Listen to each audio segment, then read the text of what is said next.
Bom dia, presidente. Muito bom te ver de novo. Obrigado pela entrevista. Esta entrevista é para o público brasileiro, mas também internacional. E todo mundo de fora do Brasil já sabe muito bem que você acredita que sua condenação é injusta. E vamos discutir isso muito daqui a pouco. Mas também muitas pessoas me perguntam sobre seu tratamento aqui na prisão. E você disse várias vezes que seu tratamento que você está recebendo das autoridades aqui na prisão é profissional e humanitário. Ainda está assim? Eu não sei o que é tratamento humanitário na prisão. Eu tô preso, tô numa solitária. A verdade é que é uma solitária, porque eu fico a maioria do tempo inteiro sozinho, eu recebo os meus advogados e só. E a família uma vez por semana. Eu não sei se isso é bom. O que me faz suportar tudo isso, sem ódio e com muita esperança, é que tem milhões e milhões e milhões e milhões de brasileiros que, mesmo em liberdade, vivem pior do que eu estou vivendo. Eu almoço, eu janto. Mas o Brasil é um país que você governou 8 anos, que tem muitos prisioneiros. Como pode comparar seu tratamento aqui, nesta prisão, para o tratamento para prisioneiros comuns, prisões comuns? O brasileiro ou a brasileira que mora numa palafita, ela não tem nenhuma cidadania. O cidadão que mora num quarto de 3x3 e ele é obrigado a almoçar, jantar, cozinhar, fazer sexo com a sua esposa, fazer as suas necessidades fisiológicas num espaço de 3x3, sabe? Ele não está vivendo melhor do que eu estou aqui. Então é por isso que eu me preocupo menos com a minha situação e muito mais com a situação de milhões de pessoas. Mas você não está sendo abusado, torturado? Pessoas estão perguntando veja, assim internacionalmente. Eu estou querendo saber disso. Não, faz muitos anos que nós brigamos para acabar a tortura. Agora a tortura é mais sofisticada. Ela é com base na delação premiada, onde as mentiras são contadas milhares de vezes ao mesmo tempo e as pessoas, às vezes, ficam 2 ou 3 anos presos até dizerem o que o promotor ou o delegado quer ouvir. Eu poderia citar como exemplo a delação do Palocci, em que ele está mentindo da forma mais, sabe, é quase que uma coisa inexplicável. Você pega o Léo, que está preso aí tentando contar mentiras o tempo inteiro, e a senha é tentar falar do Lula. Isso já faz 5 anos. Você sabe que eu estou aqui, em que nem o juiz, nem o procurador, nem o delegado da Polícia Federal que fez o inquérito tem nenhuma prova contra mim. Eles sabem que o apartamento não é meu. Eles sabem que a chácara não é minha. Mas eles contaram uma mentira. Estão maltratando pessoas. Sim, ainda hoje isso continua. Está acontecendo para você? Essa é uma certa... Não, eu até brinco com meus advogados que eu gostaria de fazer uma delação. Fazer uma delação contra o Moro, uma delação contra o TRF4, fazer uma delação contra o delegado que fez o inquérito mentiroso, fazer uma delação contra o Dallagnol. Sabe? Eu gostaria, mas ninguém aceita a minha delação. Tá Vamos ver se você consegue publicar uma parte da minha delação aqui. Daqui a pouco.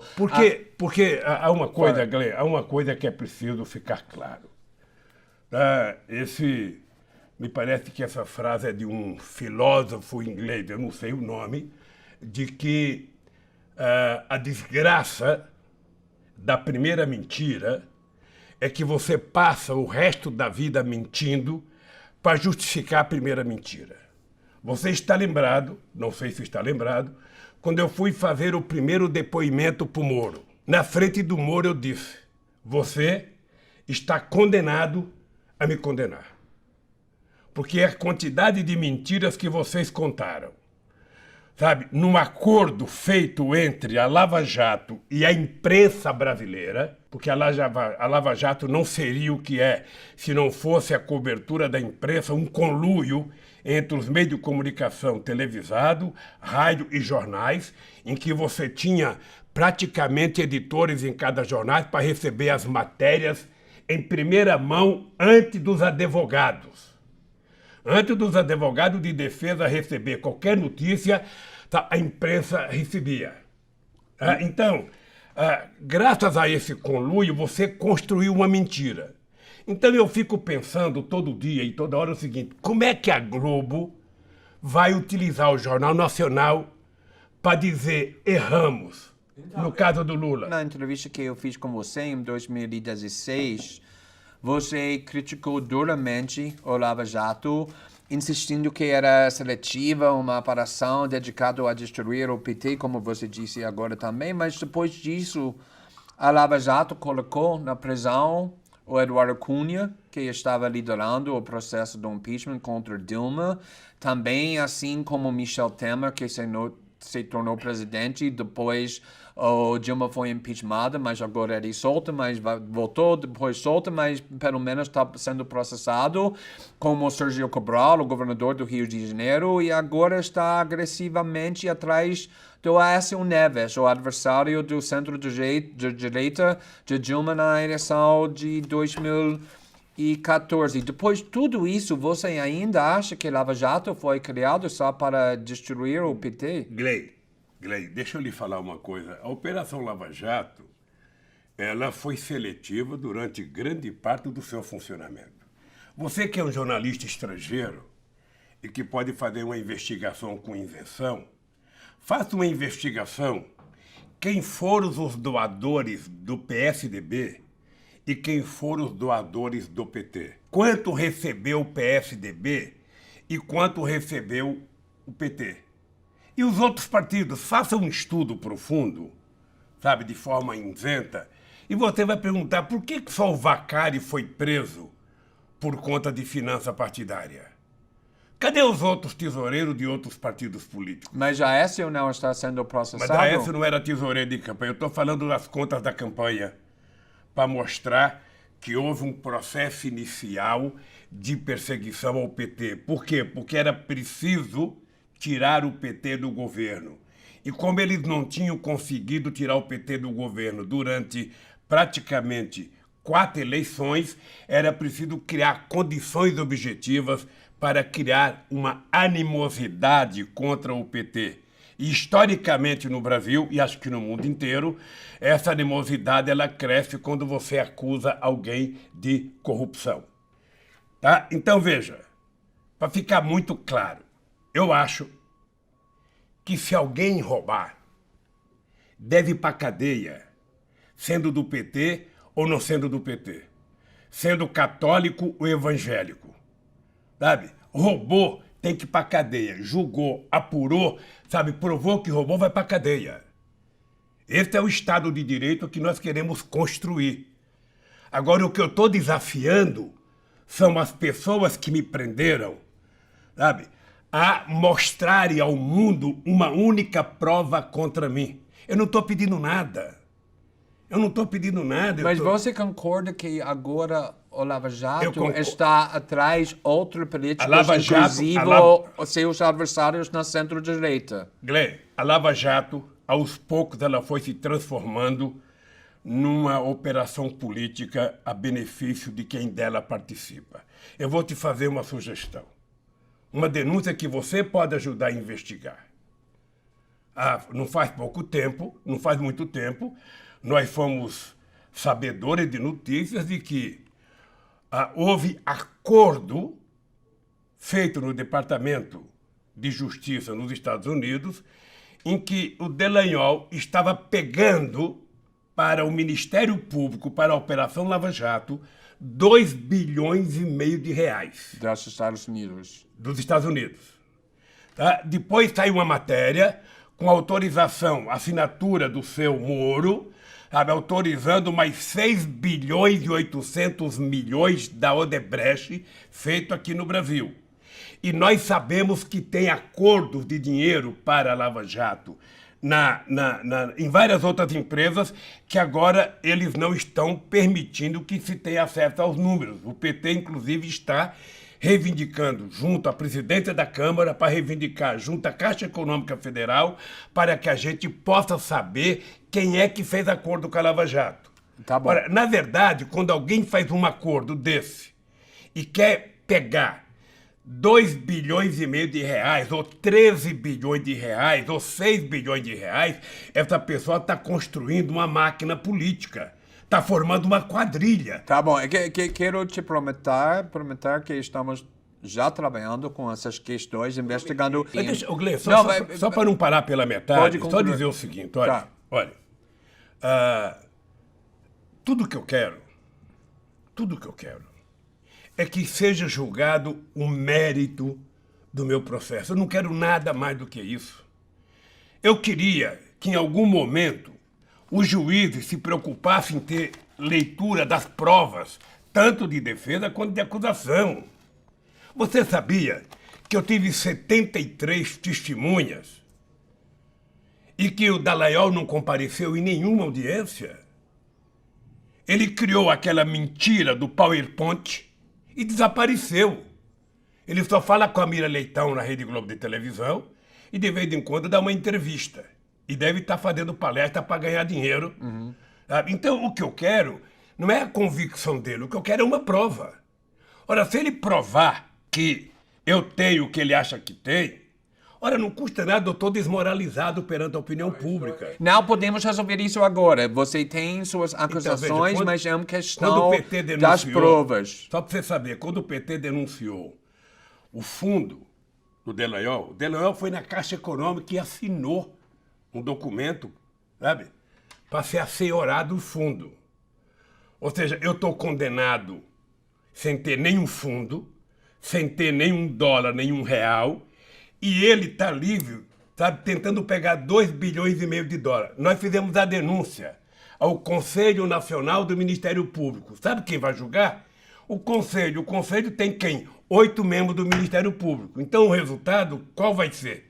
Qual é a dúvida? Durante a eleição de 2018, nós passamos um ano tentando te entrevistar, assim como outros jornalistas, mas nenhum jornalista foi autorizado a te entrevistar, apesar do fato que os presos mais violentos do país, inclusive nem o chefe do traficante do Rio de Janeiro, foram entrevistados na prisão. Mas agora que a eleição terminou e Bolsonaro ganhou, de repente o judiciário está permitindo alguns jornalistas, o Folha, o País, o Kennedy Alencar para a BBC, nós permitido te entrevistar. Como você explica isso? Gray, eu tenho clareza de que tudo o que aconteceu neste país em função da Lava Jato foi para impedir que o Lula fosse candidato a presidente da República.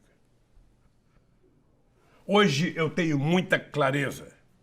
Da mesma forma que eu tenho clareza que o Departamento de Justiça dos Estados Unidos está por detrás disso. Da mesma forma Tem evidência para isso?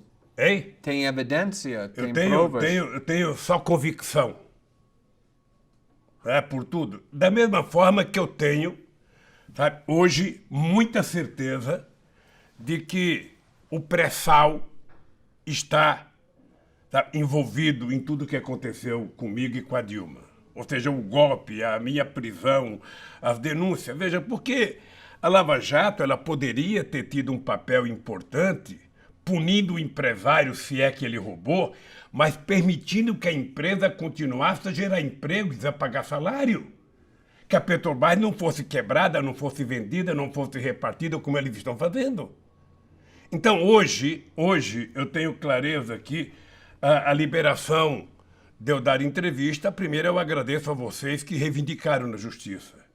Era para mim ter dado entrevistas antes da eleição. Mas nós pedimos muito tempo Eu sei. antes E eu da eleição. eu sou agradecido porque vocês pediram, mas foi negado. Primeiro, O ministro Lewandowski permitiu e depois foi vetado pelo presidente, acho que o Toffoli, acho que vetou. Eu sabia que estava sendo jogado um jogo. E eu sabia que o jogo era evitar que o Lula pudesse disputar as eleições. Por quê? Porque era tudo que a elite brasileira não queria, era que o Lula voltasse a ser presidente da República. Por quê? Se eles ganharam muito dinheiro no meu governo, se eles ficaram mais ricos no meu governo. Mas não era verdade que, por exemplo, o lucro dos bancos explodiu durante sua presidência? Eu não sei se explodiu, mas cresceu bem. Cresceu muito, não? Mas a verdade é que as pessoas mais pobres subiram um degrau Também. na escala social. E na medida que os mais pobres começaram a entrar em universidade, na medida que começaram a frequentar teatro, na medida que começaram a frequentar restaurante, na medida que começaram a frequentar aeroporto, isso começou a incomodar uma parte da elite brasileira. Mas, presidente, a situação da classe mais rica melhorou bastante também durante seu governo. Então, por que você acredita que essa classe que melhorou muito, que recebeu muito lucros durante seu governo, é contra seu voto? É que não é só uma questão econômica, é uma questão cultural. É importante lembrar que esse país faz pouco mais de 100 anos que acabou com a escravidão na lei, mas a escravidão continua na cabeça das pessoas. É por isso que quem é vitimado, sabe, pela polícia são os negros mais pobres. É por isso que os negros ganham metade do branco, é por isso que a mulher negra ganha menos que a mulher branca, é por isso que é o negro que tem menos escolaridade. Por quê? Porque você tem na consciência das pessoas o escravismo ainda preponderante. É uma coisa grave, mas ela é verdadeira. Isso não termina logo. Então, o que eu acho é que não é uma questão econômica, é uma questão cultural, é uma questão política, é uma questão sociológica. Mas vamos falar sobre essas questões culturais, porque seu governo foi responsável, por exemplo, para aprovar a lei das drogas em 2006. E esse foi um avanço porque diferenciava entre usuário e traficantes e melhorou bastante. Mas como resultado, essa lei fez com que aumentasse muito a população na prisão, especialmente pessoas negras e mulheres. Hoje, olhando à distância, como você avalia essa política de seu governo quando a população na prisão cresceu muito, bastante durante seu governo, o governo do Lula também, de Dilma também? Olha, deixa eu dizer uma coisa. Nós, entre 2003 e 2014, fizemos todos os mecanismos e aprovamos todas as leis possíveis de ser aprovada para que você pudesse melhorar o sistema de funcionamento policial neste país, para você poder diminuir a corrupção e para você colocar bandido na cadeia. Tudo que você pegar no Ministério da Justiça, sabe, você vai perceber que o avanço aconteceu exatamente no período do PT. Nós não conseguimos resolver o problema da segurança pública nesse país. Tá? Mas nós criamos os mecanismos, inclusive mais civilizatório, para que a polícia tivesse um comportamento. Aparelhamos a Polícia Federal, criamos a Polícia Nacional, com o objetivo de fazer. Né? Isso agora está sendo deteriorado. O PAC, você falou do NEM, na pergunta que você fez anteriormente. Que foi entrevistado na E prisão. eu lembro numa entrevista que o NEM deu para a revista, se não me falha a memória, Isto É, em que ele dizia que o presidente que mais tirou bandido da rua foi o PT, o governo Lula, porque com o PAC ele perdeu mais de 20 bandidos ligados a ele para ir trabalhar no PAC. Então, se você quiser diminuir a violência, não é distribuindo armas, é distribuindo educação, distribuindo emprego, distribuindo salário, distribuindo oportunidade, distribuindo sonhos e esperança. Mas isso funciona durante seu governo porque o problema é para o grande porção da população era que a violência, o problema de crime cresceu durante o governo do PT. Por causa disso, o Bolsonaro conseguiu explorar Não essa cresceu no go- problema. Não é verdade Não que cresceu o no problema governo do do PT. Não cresceu no governo do PT. Nós fizemos a maior política de inclusão social da história de 500 anos do Brasil. Mas o crime durante seu governo desceu Não, foi ou bem menor, piorou? bem menor. Agora, uma coisa no Brasil você tem que levar em conta. Uma coisa é quando você age com seriedade e você faz o registro de cada coisa que acontece, e a outra coisa é quando você diminui escondendo os crimes. O que nós fizemos foi uma coisa de muita transparência nesse país, e o objetivo era evitar que as pessoas mais pobres fossem vítimas. Quando você consegue garantir que um adolescente, sabe, possa ter um emprego, esse adolescente não vai ter que roubar um celular ou não vai ter que roubar um tênis. Esse adolescente não vai ter que matar uma pessoa para roubar uma jaqueta. Isso é primário. Quando você dá a esse jovem adolescente a oportunidade dele sonhar, eu posso ter um emprego, eu posso ir para uma escola técnica, eu posso ir para a universidade, esse jovem vai se agarrar a essa oportunidade. Entendi. Qual é o sonho que ele tem hoje? Nenhum. Nenhum. Agora quero discutir a situação política aqui no Brasil e a relação para a política internacional. Porque todo mundo tem muito interesse agora na situação aqui no Brasil por causa do governo Bolsonaro. E em 2015, nos Estados Unidos, era impensável que Trump pudesse ser eleito presidente dos Estados Unidos. Ninguém acreditou, mas agora ele é presidente. A mesma coisa no Reino Unido com a decisão de sair do EU. A mesma coisa na Europa com partidos nacionalistas e extremistas da direita. Um ano atrás, aqui no Brasil, ninguém acreditava, era impensável que Bolsonaro fosse eleito presidente do Brasil, mas agora ele é. Eu sei que você acredita que a vitória do Bolsonaro foi por causa de coisas únicas ao Brasil, como os ataques da mídia ao PT, e vamos discutir isso daqui um pouco, mas para agora você vê a eleição do Bolsonaro também como parte desse padrão no mundo democrático de partidos extremistas de direita vencendo e derrotando os partidos da centro-esquerda? Olha, no processo democrático no mundo inteiro, a rotação e a alternância de poder é uma coisa normal. Isso vale para os Estados Unidos, vale para a Alemanha, vale para o Brasil, vale. Uma eleição ganha a direita, outra eleição ganha a esquerda, uma outra eleição ganha... Mas a direita está ganhando muito, Agora, em muitos países. Veja, nós tivemos um período muito extraordinário na América Latina. Um período de mais crescimento, de mais distribuição de renda, de mais inclusão social na América Latina, aconteceu de 2000 a 2014. Com a eleição de Kirchner, Lagos, Cristina, Kirchner. Lula, Sim.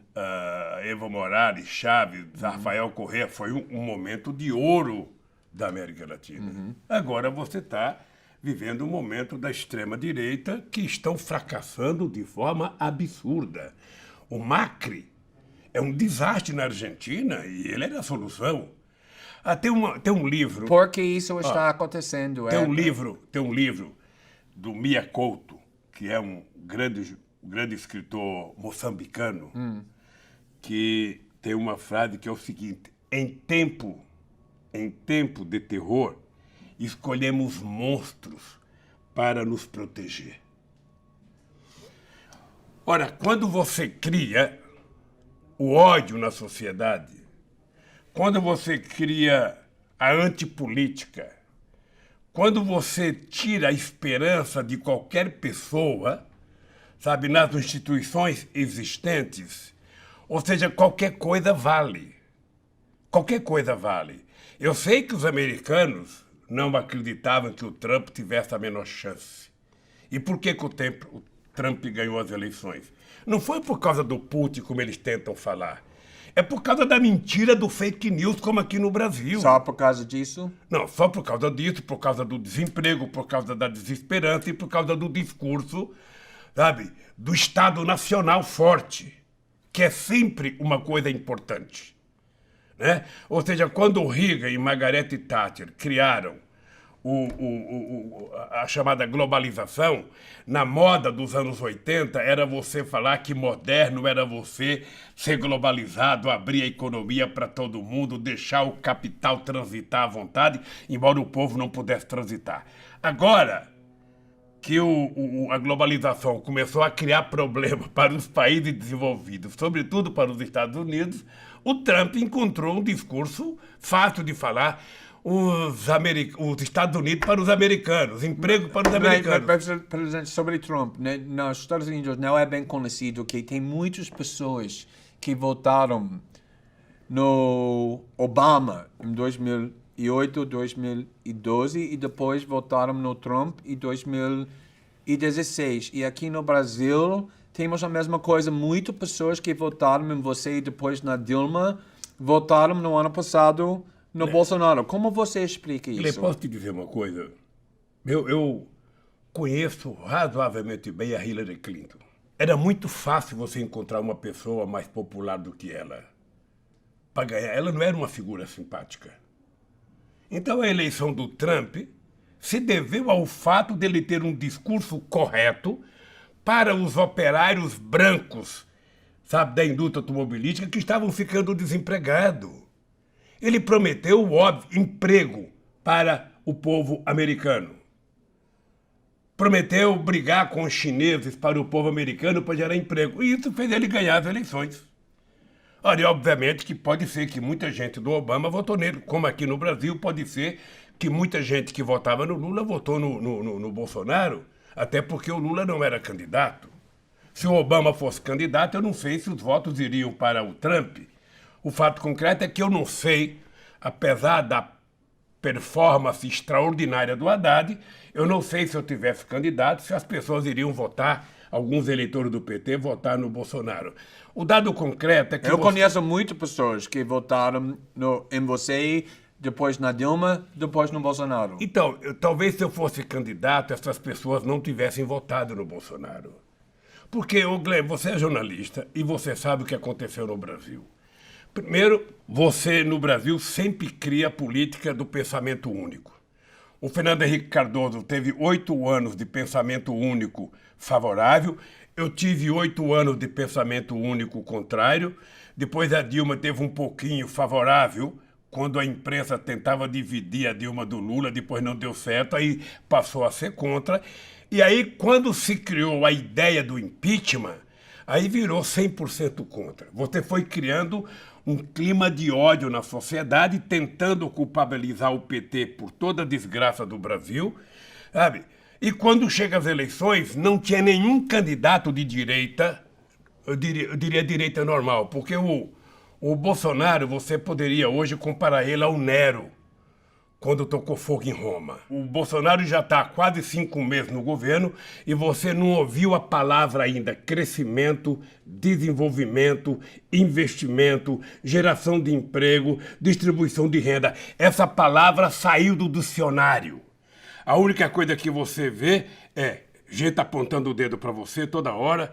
Eu não sei se você percebe que esse gesto aqui é o gesto de quem fazia Lula antes. Acho que o Bolsonaro aprendeu a fazer assim, porque deve ter feito muito assim nas minhas campanhas presidenciais. Ou seja, o país está abandonado.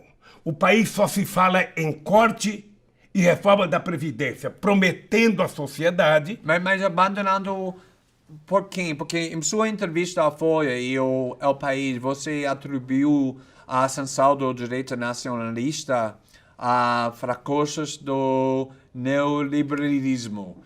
E eu gostaria de saber sobre essa questão do fracasso do neoliberalismo aqui no Brasil, mas internacionalmente também. Como que é o relacionamento entre o sofrimento da população e o fato que a população está abraçando pessoas na direita extremista, como Bolsonaro, como outros líderes no mundo democrático? O neoliberalismo, como surgiu na época da globalização, ele está perdendo em tudo quanto é lugar.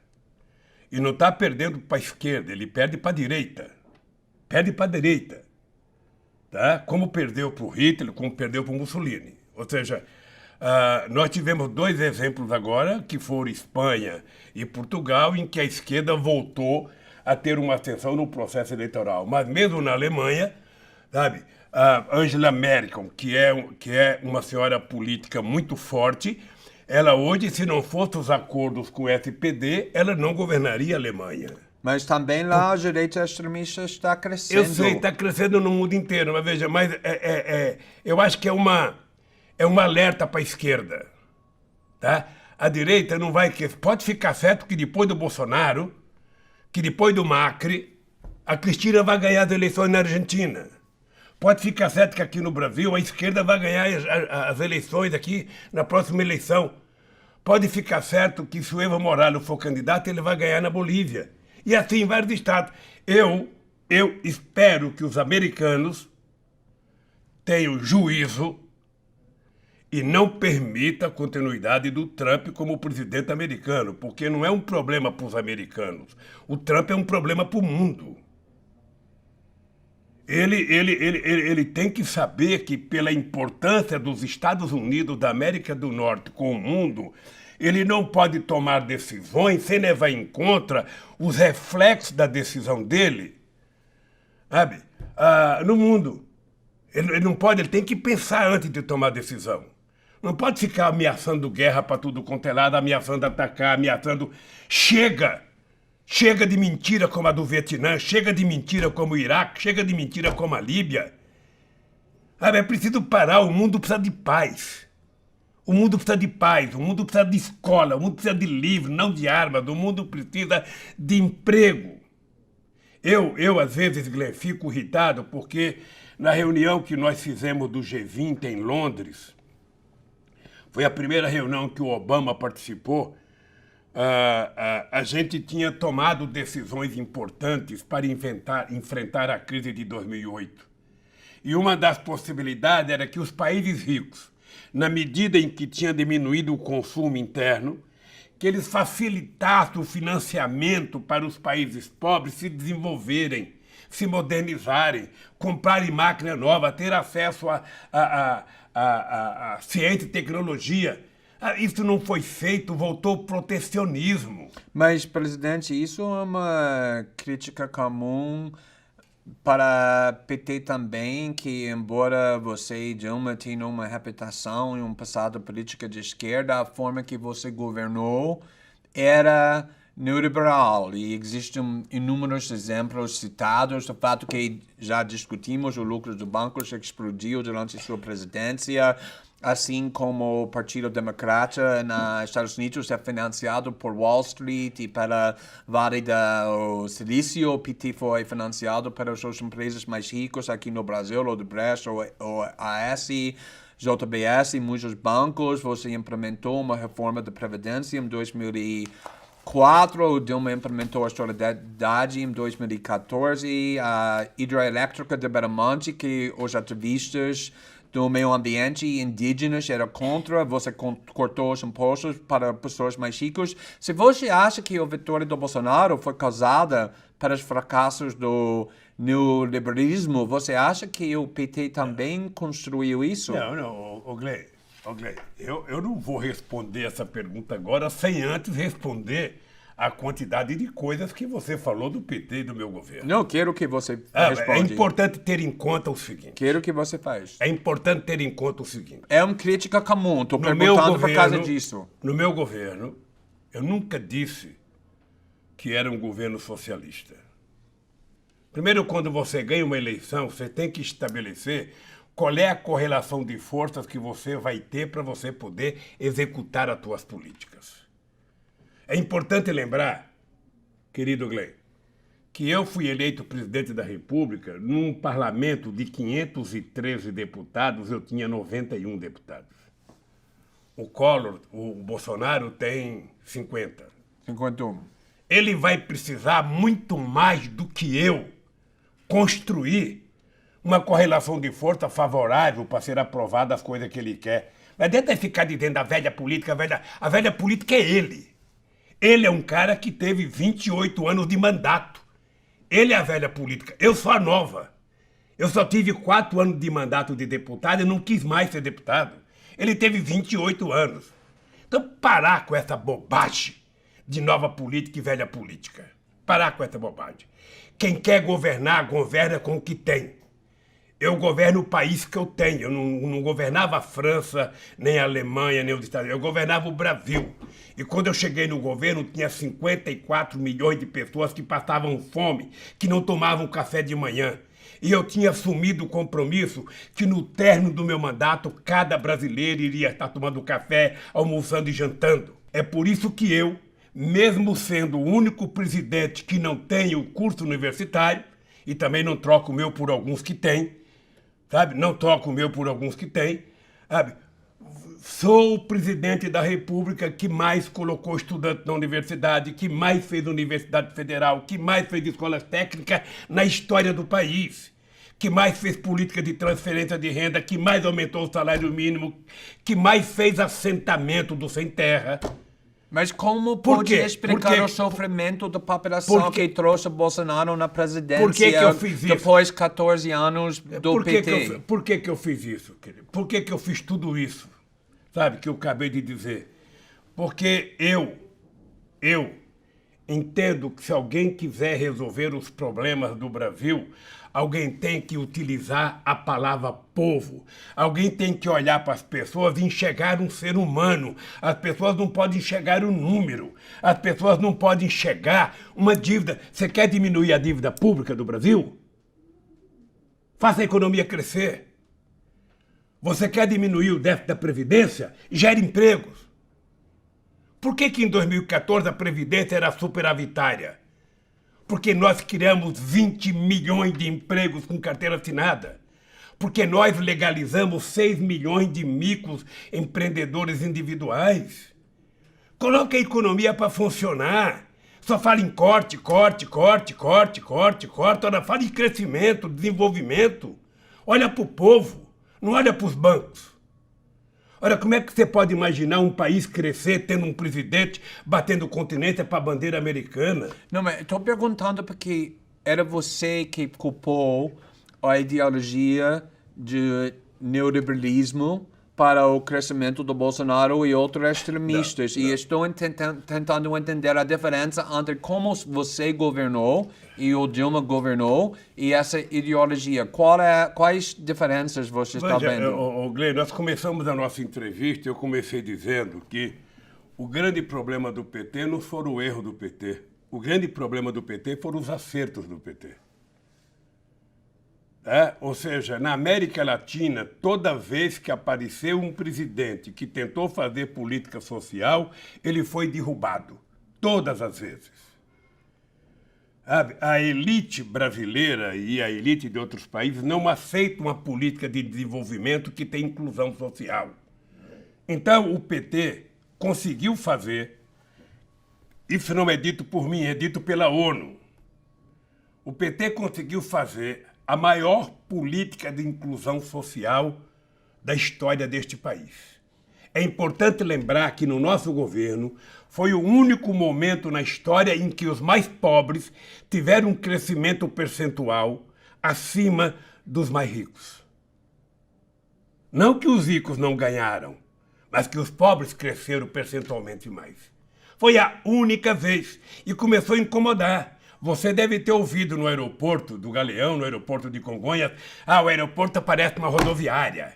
Tá cheio de pobre aqui andando, gente que não sabia nem frequentar aeroporto. Então, por que tem tanta raiva deste país que deixa trouxe o Bolsonaro da presidência? Mas vamos ver. Você é a oportunidade que eu tenho de fazer o povo brasileiro entender o que aconteceu.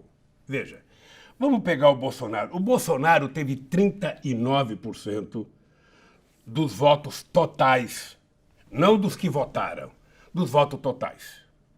39%. No primeiro turno? Não, no segundo turno. Se você fizer a somatória, ele teve 57% dos votos válidos, mas teve 39% do total de eleitores. Mas ganhou com margem grande. É um terço, ou seja, ganhou as eleições.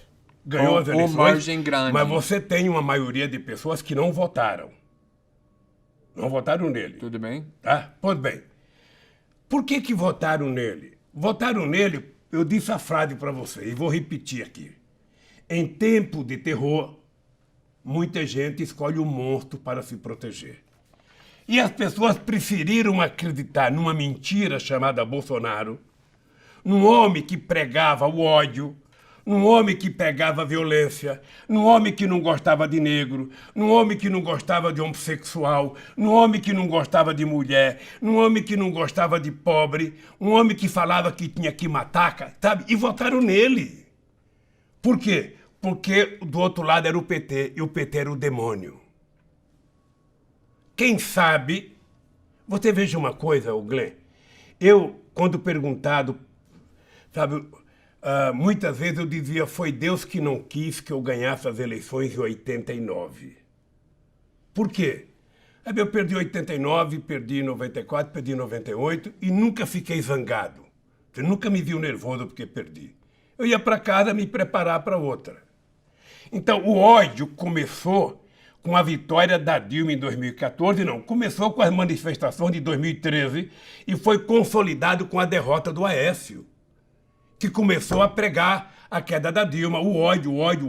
E eles não conseguiram aceitar essa perda. Mas quero perguntar, porque isso é bem importante que você disse agora, que o PT é demônio, ódio contra o PT, porque tem uma crítica comum que estou ouvindo frequentemente sobre a sua estratégia durante a eleição de 2018, especificamente que você fez tudo o possível para enfraquecer a candidatura presidencial de Ciro Gomes, da centro-esquerda, que muitos acreditam que tinha uma chance muito maior de ganhar do Bolsonaro do que o candidato que você escolheu do seu partido, Fernando Haddad, por causa da raiva e ódio que existe no Brasil em relação ao PT, porque Haddad era desconhecido fora do São Paulo. E no primeiro turno, para a audiência internacional, Haddad fica em segundo lugar. E no segundo turno, Bolsonaro derrotou seu candidato do PT por uma grande margem. E esses críticos falam que você preferia perder para Bolsonaro, mas manter o controle da esquerda com o PT, do que ter uma melhor chance de derrotar Bolsonaro, se isso significasse deixar um outro partido do Ciro representa a esquerda. Essa crítica não é válida. Você acredita nisso? Eu estou perguntando se você acha. Se você acredita. Sabe por quê? Eu vou falar que eu sei. Eu sei que seu candidato, que você transferiu muitos votos para deixar ele chegar no segundo turno, perdeu para grande margem de Bolsonaro. E estou perguntando se isso era a estratégia certa. Eu vou tentar falar. Veja, a minha estratégia, a primeira estratégia minha, o que você está falando eu vivi em 89. Em 89, o Brizola, sabe, de quem eu tenho muita boa recordação, achava que ia ser presidente. O Brizola votou do exílio presidente da República.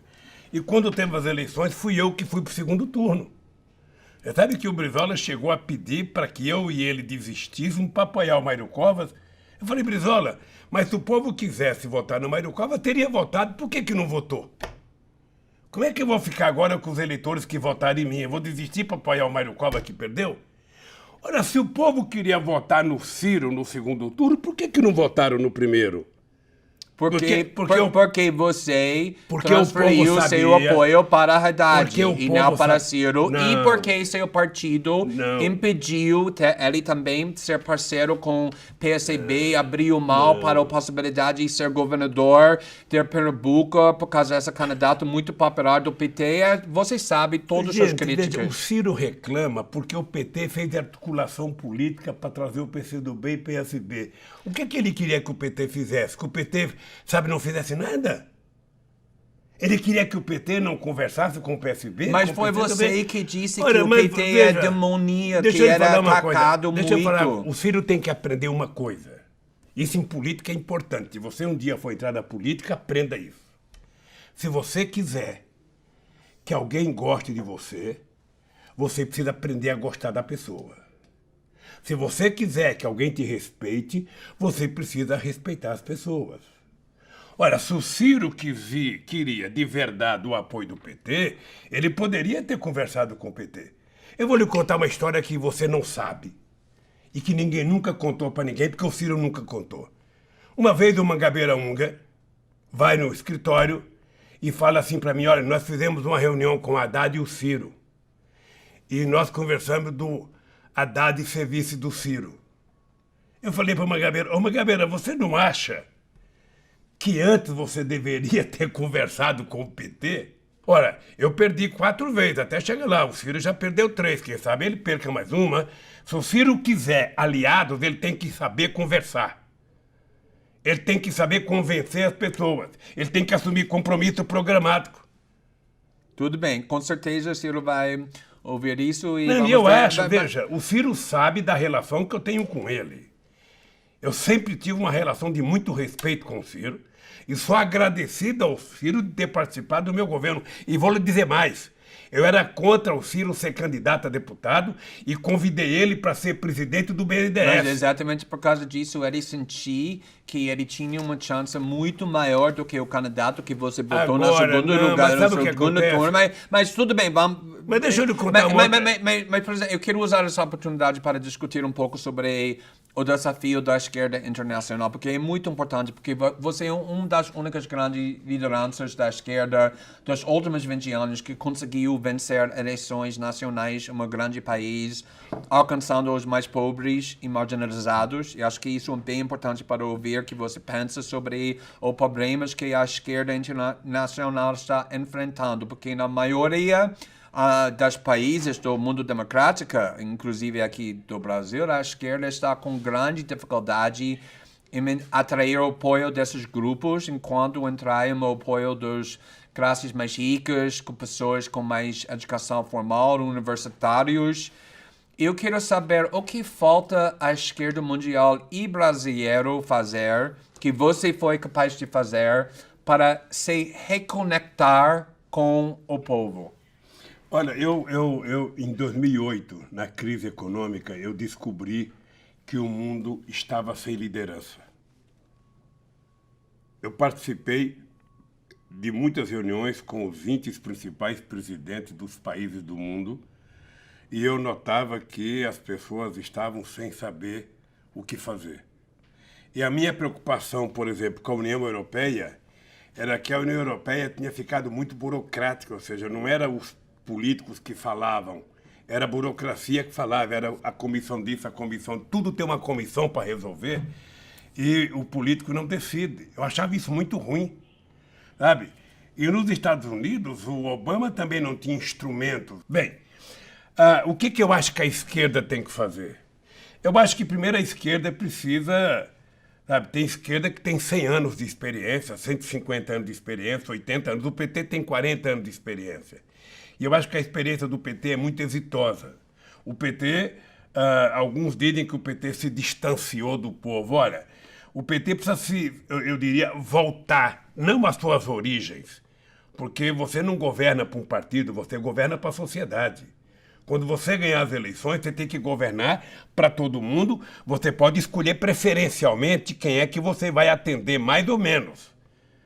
Mas você tem que governar para todo mundo, tem que respeitar todo mundo, tem que gostar de todo mundo, tem que atender todo mundo. Foi assim que eu fiz. Eu duvido, Glenn, que você encontre num país, na época do meu governo, um prefeito, ou um governador, ou um deputado de um partido adversário que tenha falado mal do meu governo. Duvido. Mas quero perguntar porque sobre... todos foram tratados com decência. Concordo. Você saiu com 86% aprovação. E uma das partes mais importantes, na minha opinião, do seu apelo político foi a sua infância e formação, que você vem da pobreza, que você não aprendeu a ler até 10 anos, era trabalhador desde cedo, como milhões de brasileiros. E eu quero saber se você acha que é importante que os partidos da esquerda sejam mais representados por pessoas que não aprenderam sobre pobreza na faculdade como teoria, mas que cresceram na pobreza e, portanto, entendem essa experiência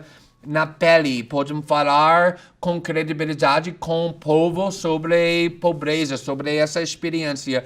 E você acha que a esquerda brasileira, a esquerda internacional tem isso agora, como você conseguiu fazer? Olha, eu acho que a esquerda tem muita gente bem estudada, bem intelectualizada, que pode fazer isso. O que nós precisamos... Mas é a mesma coisa, O que ter nós experiência? precisamos é criar compromissos.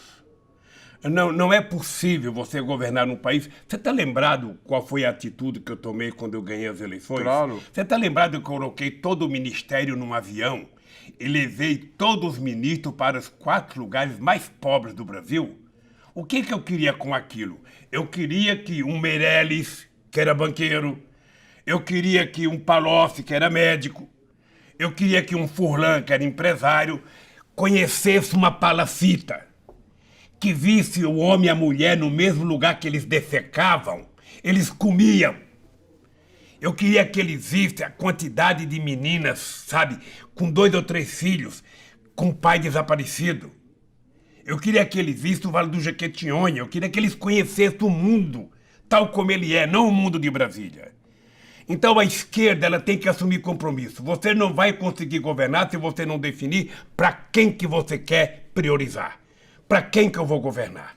Eu gosto de todo mundo, eu gosto do Glenn, eu gosto do Lula, mas eu tenho que escolher. O Glenn come todo dia, o Glenn está estudando, o Glenn tem carro, o Glenn, sabe? Então ele não é a minha prioridade. A minha prioridade é as pessoas mais pobres que não têm e que precisam ter o mesmo que ele tem. Mas para fazer isso, você acha que é importante para ter candidatos que vêm desses bairros, que vêm da pobreza e não parecem muito acadêmicos? Não, nós temos que preparar. Eu sou de preferência que a gente consiga candidatos que tenham na sua origem as lutas populares correndo no seu sangue, na sua veia. Mas, obviamente, que tem muita gente boa, sabe, que não é de origem pobre, mas que assumiu o compromisso. Óbvio, mas também precisa candidatos... É lógico. Por isso é que o partido... Acho que ele está faltando isso aqui no Brasil. Eu acho que está faltando organizar mais gente para participar, mais mulheres, mais negros, mais índios. Tá bom, tenho 5 minutos, preciso te perguntar sobre... Eu vim te avisar, você não vai perguntar da Venezuela, não? Mas preciso te perguntar sobre isso, porque todo mundo vai me matar, porque uma das maiores preocupações internacionais sobre a situação aqui no Brasil é a Amazônia, devido à importância que isso representa para a capacidade do ser humano de proteger o planeta de desastres climáticos catastróficos. Você acredita que a Amazônia está em perigo por causa do governo Bolsonaro? Acho. Como? Acho, veja, porque eles não têm limite. Como eles só sabem destruir, para ele a biodiversidade e o ecossistema dos biomas brasileiros vale muito pouco. O que eles querem é destruir, sabe? E eu me preocupo porque a sustentabilidade e a defesa da Amazônia está dentro de uma política de soberania nacional. O Brasil tem, sabe, quase 16 mil quilômetros de fronteira seca com 10 países. O Brasil tem quase 8 mil quilômetros de fronteira marítima. O pré-sal fica a 200 milhas de distância das nossas praias e, portanto, está quase em águas estrangeiras e nós precisamos proteger. O Brasil tem 12% da água doce do mundo.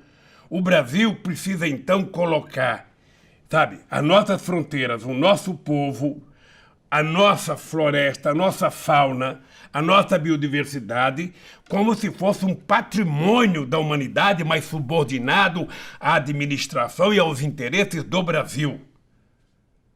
Né?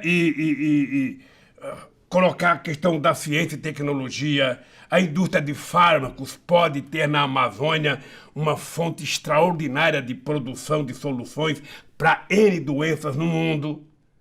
Então, o Brasil precisa tomar cuidado. Eu tenho orgulho, porque eu participei da COP15 em Copenhague, quando nós assumimos compromisso, depois a Dilma assumiu o compromisso em Paris.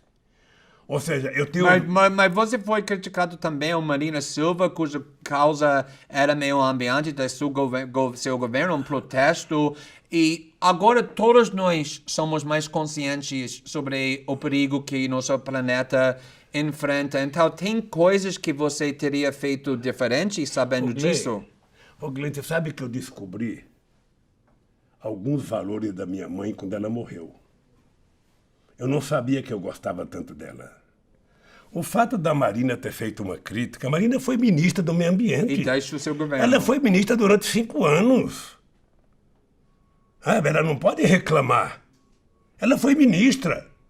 Não era eu que induzia ela, era ela que me induzia a colocar em prática as políticas, sabe, de ambientalistas, ou seja, obviamente que nós não fizemos tudo, mas eu duvido que alguém tenha feito tanto que nós fizemos. Tá bom, com permissão com a polícia, que eu tenho mais um minuto e tenho mais uma pergunta. Ele te dá uma colher de chá, você não vai perguntar da Venezuela, pô. Não, já discutiu isso, acho que com Kennedy, mas eu quero, na realidade, perguntar sobre o juiz Moro, porque ele é o juiz que te condenou e te botou nesta prisão onde estamos, que se tornou inelegível para concorrer ao presidente.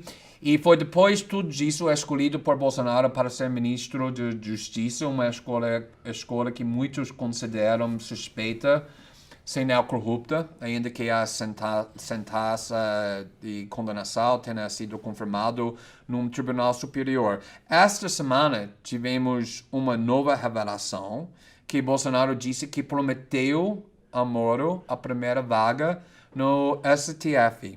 Como você vê essa nova revelação em relação do papel de Moro em seu processo criminal e o fato que você está aqui na prisão? Tem mais uma revelação de ontem que você não deve saber. A ministra que me condenou no segundo processo, ela disse num debate ontem em Curitiba que ela copiou a sentença da minha condenação da sentença do Moro. Ou seja, deixa eu dizer uma coisa para você, olhando para você com muita seriedade e responsabilidade. O Moro é mentiroso. O Moro é um subproduto da Rede Globo de televisão e dos meios de comunicação. Ele, como ninguém, planejou com o Estadão. Ele visitou todos os meios de comunicação antes de começar a Operação Lava Jato. E ele tinha dito, num artigo que ele escreveu, sabe, que o sucesso de qualquer operação dependia da imprensa. Um juiz que depende da imprensa para condenar não é juiz.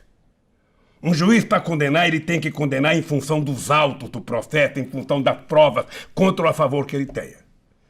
Então, eu vou dizer para você aqui em bom som, ele é mentiroso, Dallagnol é mentiroso, o delegado que fez o inquérito meu do apartamento é mentiroso, e o TRF4 mentiu a meu respeito.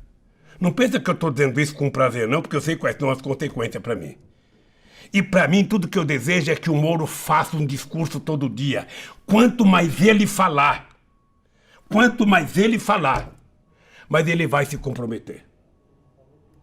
Ele não nasceu para fazer algo além de ler o Código Penal. Então, você sabe que eu tenho um compromisso de vida. É de provar que essa gente mentiu a meu respeito. Tá bom. Eu estou preso aqui há 1 ano e 2 meses, sabe? Tô muito... Todo dia eu faço um exercício para me controlar, para não ficar com raiva. Estou vendo o Brasil sendo destruído, estou vendo a soberania nacional, estou vendo os militares se entregarem, sabe? A críticas estapafúrdias, ou seja... sabe, é um negócio assim que eu não consigo imaginar aonde nós chegamos. Esse país, em 2008, tinha um compromisso de ser a 5ª economia do mundo. Esse país virou coqueluche no mundo. Esse país é o país responsável de fortalecer o Mercosul, criar o Unasul, criar a CELAC, criar os BRICS, criar o IBAS, fazer reunião entre mundo árabe e América do Sul, fazer reunião entre mundo árabe, entre África do Sul e América Latina, entre país africano e América Latina. Nosso tempo está acabando, então... Deixa eu lhe falar uma coisa, querido. Deixa eu lhe falar uma coisa. Sabe, esse país está jogando fora tudo que foi construído e agora está jogando fora o sonho com esse corte nas universidades. Não é possível que esses ignorantes, alguns com diploma universitário, não saibam que não tem nenhum investimento mais promissor para o futuro de um país do que escola, do que educação. E foi isso que nós fizemos, é isso que eles estão destruindo. Então o povo só tem um jeito, é reagir. Ele não foi eleito para destruir o Brasil. Ele não foi eleito. Aliás, ele não participou de nenhum debate, ele não tem programa, ele não tem nada. Ele não tem nada. Tá bom, presidente, precisamos Então, concluir. você não vai Então, ser preso. eu quero te agradecer. Você não vai ser preso, não. Eu é que posso ficar mais um pouco aqui. Você vai ser solto daqui, viu? Pode ficar tranquilo. Tudo bem. Eu só quero que você saiba o seguinte, ó. E vou fechar uma pergunta que você não fez, eu vou dizer. Acho que não é correto